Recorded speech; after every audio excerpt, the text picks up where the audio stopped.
అదే RTV app వార్తల్ని క్షణాల్లో చదివే అవకాశం ఉంటుంది. ఒక న్యూస్ పేపర్, ఒక టెలివిజన్ ఛానల్ మీ చేతుల్లో ఎప్పుడూ ఉంటాయి. భారత కమ్యూనిస్ట్ పార్టీ 99 సంవత్సరాలు పూర్తి చేసుకొని ఈరోజు 100వ సంవత్సరాలు అడుగు పెడతా సందర్భంగా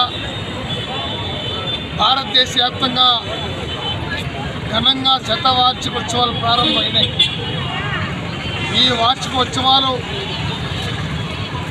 2025 డిసెంబర్ 26వ తారీఖున ఖమ్మం నగరంలో 10 లక్షల మందితో ముగింపు సభ జరగబోతా ఉంది. భారత కమ్యూనిస్ట్ పార్టీ ఆవిర్భావ దినోత్సవ సందర్భంగా ప్రతిరపోతున్నాం. ఈ భారత రాజ్యాంగాన్ని కాపాడుతామని, భారతదేశంలో మత సామరస్యాన్ని కాపాడుతామని, భారతదేశ సార్వభౌమత్యాన్ని సమైక్యతను కాపాడుతామని ఈ సందర్భంగా సిపిఐ పార్టీ ప్రతిజ్ఞ చేస్తూ ఉన్నాం. ఈరోజు భారతదేశంలో స్వాతంత్రం వచ్చినా నిరుద్యోగ సమస్య పెరిగిపోయింది. కులాలు, మతాలు, తత్వాలు ఎక్కువైపోయినాయి. ప్రాంతీయ విద్వేషాలతో రాజ్యాధికారం చేస్తూ ఉన్నారు. కానీ స్వాతంత్ర ఉద్యమంలో ఎలాంటి పోరాటం చేయనటువంటి నాయకులు కూడా ఈరోజు ప్రగల్భాలు పలుకుతూ ఉన్నారు.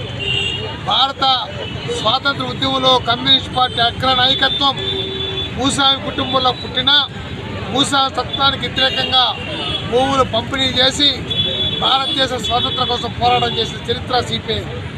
సంపూర్ణ స్వాతంత్రం కావాలని మొదట ప్రకటించిన పార్టీ సిపిఐ పార్టీ. అలాంటి పార్టీ, చరిత్ర గల పార్టీ ఈ రాబోయే కాలంలో ప్రజా సమస్యలపైన పోరాటం చేస్తామని కొంతమంది చెప్తున్న కమ్యూనిస్ట్ పార్టీ మరుగైపోయిందని. మానవ జాతి ఉన్నంతకాలం, మానవుడు ఉన్నంతకాలం ఈ ఎర్ర జెండా బతికింది, మార్క్సిజం లెనినిజం బతికింది. ప్రజలు ఉన్నంతకాలం ఎర్ర జెండా నాయకత్వంలో ప్రజాపోరాటం కొనసాగిస్తాం.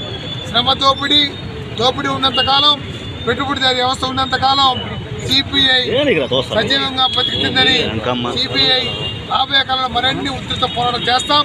ప్రజా సమస్యల్లో మేము ఉంటామని కూడా తెలియజేస్తూ ఈ భారతదేశ సార్వభౌమత్యాన్ని, మత సామరస్యాన్ని, భారత రాజ్యాంగాన్ని కాపాడడానికి మేమందరం నడుపిస్తామని కూడా తెలియజేస్తాం. భారత కమ్యూనిస్ట్ పార్టీ త్యాగాలతో, పోరాటాలతో కూడినటువంటి కమ్యూనిస్ట్ పార్టీ దేశవ్యాప్తంగా శతవార్షికోత్సవాలను జరుపుకుంటున్నాం. అందులో భాగంగానే ఈరోజు కూడా ఈ చిత్తూరు జిల్లా కేంద్రంలో జరుపుకుంటున్నాం. సిపిఐ కార్యకర్తగా ఒకటే చెప్పదలుచుకున్నాం. ఈ ప్రభుత్వ, కేంద్ర రాష్ట్ర ప్రభుత్వ ప్రజా వ్యతిరేక విధానాలపైన, అదేవిధంగా అన్ని వర్గాల ప్రజల సమస్యలపైన పోరాటాలు చేస్తూ ప్రజల్లోకి ముందుకెళ్తాం.